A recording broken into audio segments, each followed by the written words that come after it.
Hi class, are you ready for your last throwing project? You've gotten really good at throwing symmetrical pots on the wheel, but now we're going to think of our wheel as a starting point, and we're going to alter our forms after they come off the wheel. The other thing we're going to focus on with this project is trying to get taller forms. So to be proficient, I'd like to see a pot that's at least 5 inches tall, and hopefully you can get one taller than that. When you're trying to throw something tall, you might find that it's a little easier if you work on a bat. You might also start to use a few new tools, such as a throwing stick. This one has a little sponge on the end, so you can get water out of the bottom of a tall vase. And this throwing stick works as your inside hand as you're throwing. These come in all sorts of different shapes and sizes. Depending on what you're making, you might choose a different one. And also, potters definitely have a preference of what forms they like to use. So experiment with those and find ones that you like. Now I got my clay all wedged, and I'm gonna throw it onto my wheel. Make sure it's nice and stuck.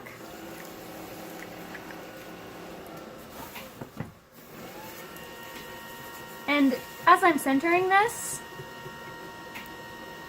I'm going to try to keep the mound taller than wide. So I'm going to squeeze in a little bit more on my inside hand, bringing that clay upward.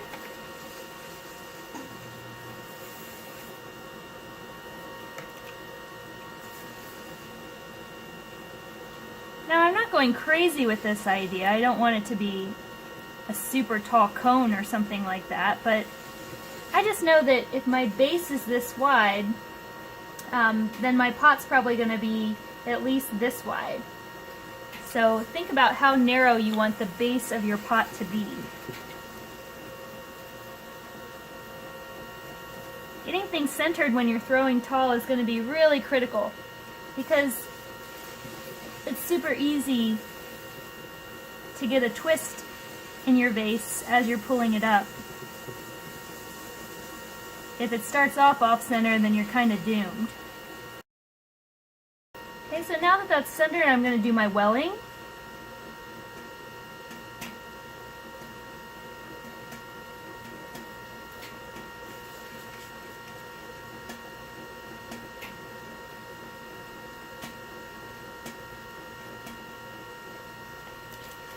And I'm still going to open it up like I always do, but this time maybe not quite so wide. I'm pulling it towards me to open up that inside. And I'm compressing my bottom. I really want to compress it really well right now because there's a good chance I might not be able to get my sponge back into the bottom later.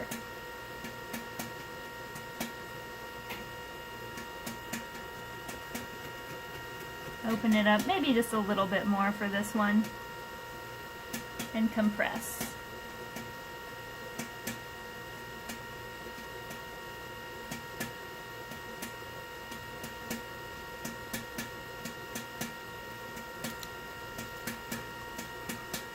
Compress the rim.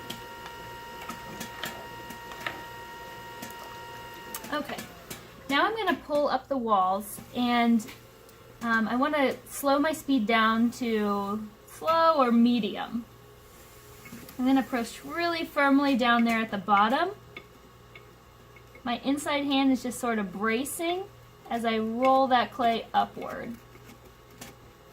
I'm really not putting any pressure on my inside hand. I just sort of brace against the pressure I'm putting from the outside. Compressing the bottom again.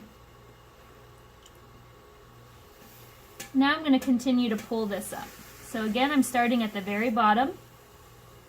I'm gonna go even a little bit slower now. Really nice and steady. And I'm going to move this clay up.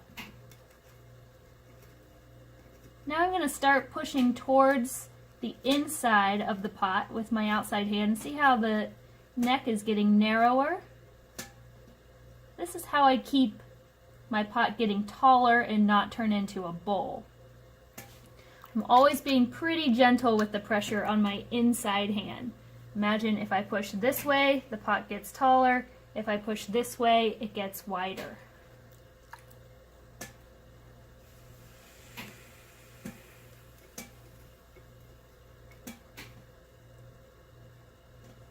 I feel like it's getting pretty thin at the bottom now. So I've moved this clay up as far as I need it to go. Really light pressure now as it's starting to get taller.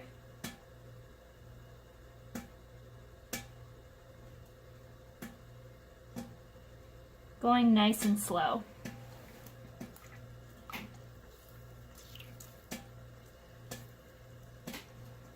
Now I'm still going to do all the things that I know to do for any sort of pot, like trim the bottom. There's a little bit of clay down here that I could move away. So I take my wooden knife and I'm going to cut into that.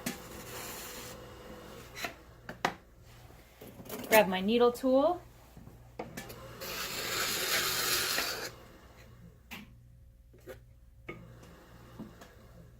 Get rid of that.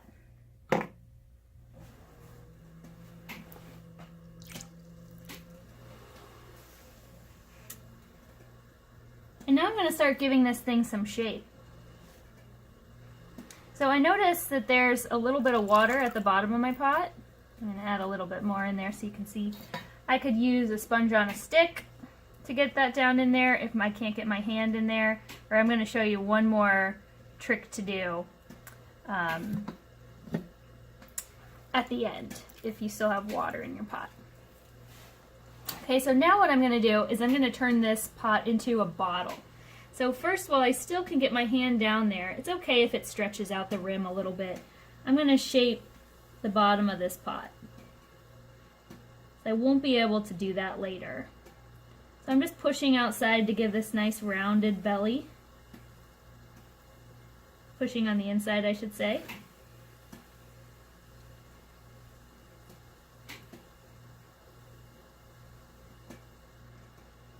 Right, and now I want to have a really narrow neck. So I'm going to wet the top of this pot, and I'm going to do what's called collaring. And that's where I'm just going to barely let the clay touch on this part of my hand. And I'm just going to kind of like choke it, but very gently. So I'm putting some pressure inward and slowly moving my fingers up. Now it can only move in so much at a time. So I want to probably do this several times.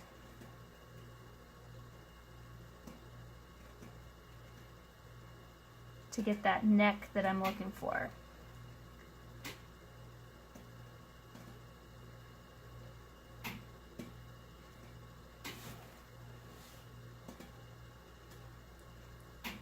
Now as you push the clay in, it is getting thicker. So you may have to do sort of like a mini pull at the end to thin out that neck since I've compressed it in. So that would look like this. So I'm just taking my fingertips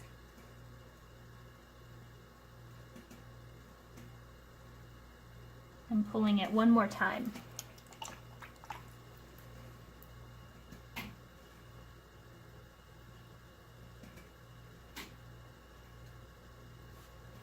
Now if I need to do a pull starting from lower, that's where I could use my throwing stick. So this becomes my inside hand, and I can push against the pot like that, and do a nice steady pull.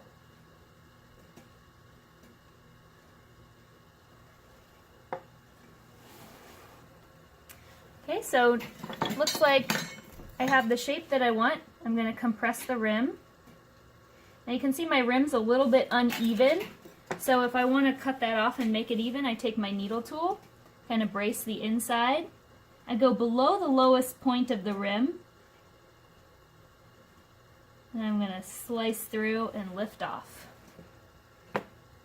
Now I'll shape that rim a little bit because it's kind of got a sharp edge from my needle tool.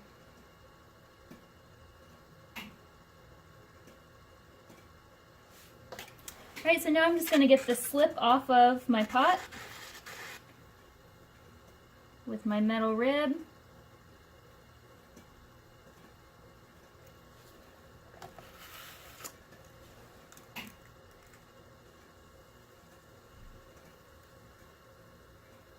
Making it easy for me to pick up.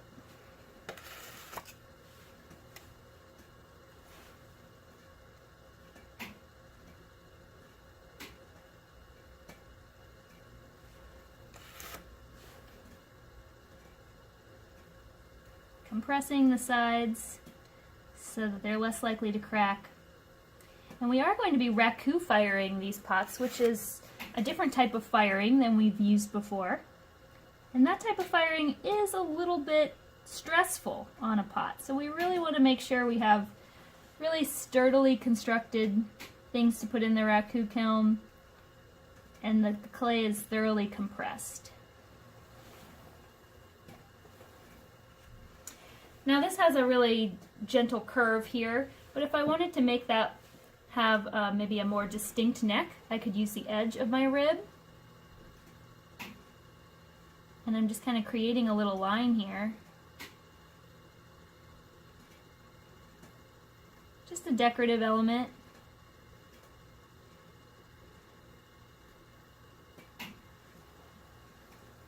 And now my neck kind of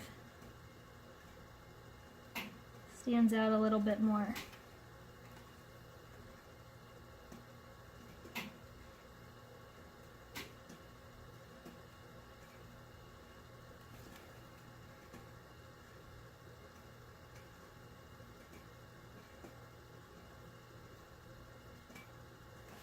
Got that rim looking good.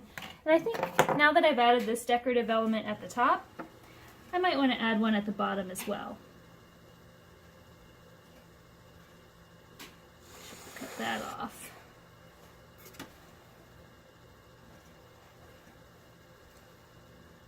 So I'm just going to make a little line here at the bottom. Get those boogers away. Make that little shadow underneath. And then just soften this whole thing with my fingertip.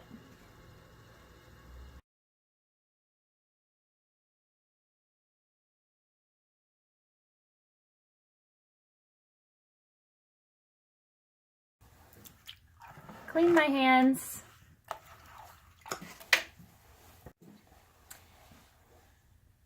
If you forgot to get the water out before you finished, before you cut it off, just lift off your bat and you can literally turn it upside down and shake that water out. Put my bat back on there. Now I can cut it off.